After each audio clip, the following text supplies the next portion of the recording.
కూటమి ప్రభుత్వం వైసీపీ నాయకులను బెదిరించాలని చూస్తోందని, బెదిరిస్తే ఎవరు బెదిరిపోమని హెచ్చరించారు ఎమ్మెల్సీ మంగమ్మ. నెల్లూరులో ఎమ్మెల్సీ చంద్రశేఖర్ రెడ్డికి సంఘీభావం తెలిపి అంబేద్కర్ విగ్రహానికి పూలమాలలు వేసి నివాళులర్పించారు. డీఎస్సీపై ప్రశ్నించినందుకే ఎమ్మెల్సీ చంద్రశేఖర్ రెడ్డి కళాశాలపై దాడులు చేసి భయపెట్టాలని చూస్తున్నారని మంగమ్మ ఆరోపించారు. కూటమి ప్రభుత్వాన్ని తరిమి కొట్టే రోజులు దగ్గర ఉంటాయంటున్న ఎమ్మెల్సీ మంగమ్మతో మా correspondent Naresh face to face.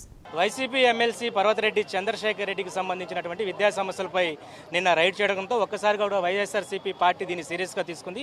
ఈ నేపథ్యంలోనే 21 మంది ఎమ్మెల్సీలు ప్రస్తుతం పర్వతరెడ్డి చంద్రశేఖర్ రెడ్డి ఇంటికి ఆయన పరామర్శించడం జరిగింది. ప్రస్తుతం వీఆర్సీ సెంటర్ వద్ద కూడా నిరసన వ్యక్తం చేస్తా ఉన్నారు. మనతో పాటు ఎమ్మెల్సీ మంగమ్మ గారు ఉన్నారు. మంగమ్మ గారు, ఏంది ప్రధానంగా వీళ్ళు అంటున్నారు, మీరేమంటారు మేడం?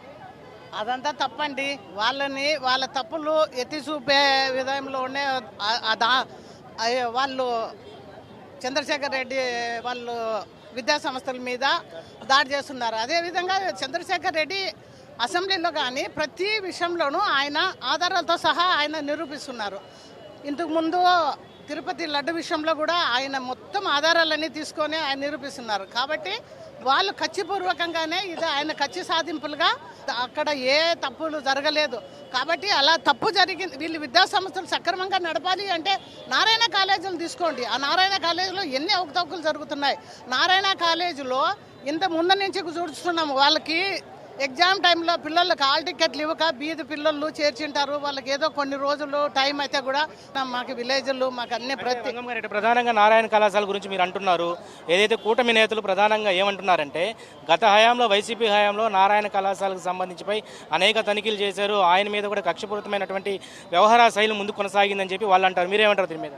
దానికి ఆధారాలు ఉన్నాయి. మేము ఆధారాలు ఉన్నాయి కాబట్టి ఆ రోజు చేసాము. అన్ని ఖచ్చితంగా ఆధారాలతో సహా చూపించారు. ఆ రోజు కచ్చి సాధింపు అనేది ఎప్పుడూ లేదు. వైఎస్ఆర్ గవర్నమెంట్లో మా జగన్మోహన్ రెడ్డి ఏ ఒక్కరి మీద కచ్చి లేదు. ప్రతి ఒక్కరికి అన్ని రంగాల్లోనూ అన్ని రకాలుగా కూడా ప్రతి ఒక్కరికి ఆయన మంచి చేశారు. ఎక్కడ కూడా మంచి పరిపాలన చేసినాడు. వీళ్ళలాగా ఆ పార్టీ ఈ పార్టీ అని ఏ వర్గమన్నా తీసుకొని సంతృప్తిగా 5 ఏళ్ళు పాలన జరిపారు. ఇప్పుడు అలా కాదు. ఏదన్నా ఎవరైనా ఒకరు కొద్ది మాట్లాడినారంటే వాళ్ళపైన కేసు పెట్టడము, వాళ్ళ లోపలేయడము, వాళ్ళని భయపడించడము, వాళ్ళని పార్టీ లేక రమ్మని చెప్పడము, లేదంటే ఇంటికి పోయి వాళ్ళ మొగుళ్ళని ఇంట్లో వాళ్ళని అరెస్ట్ చేయడము, వాళ్ళ భార్యలని భయపట్టించడము, ఇలాంటివి చేస్తున్నారు. ఇలాంటిది మంచిది కాదని చెప్పేసి ఇదంతా లోకేష్ కనసన్నల్లోనే జరుగుతుంది. ఆయన రెడ్ బుక్ పాలన జరుగుతుంది. లోకేష్ గారు ఇలాంటివి ఎప్పుడు ఇదేమి మీ సొత్త కాదు. ఇది ప్రజలు గమనిస్తున్నారు. మీ పాలన మీరు చేస్తున్న రెడ్ బుక్ పాలన ఇవన్నీ ప్రజలు చూస్తున్నారు.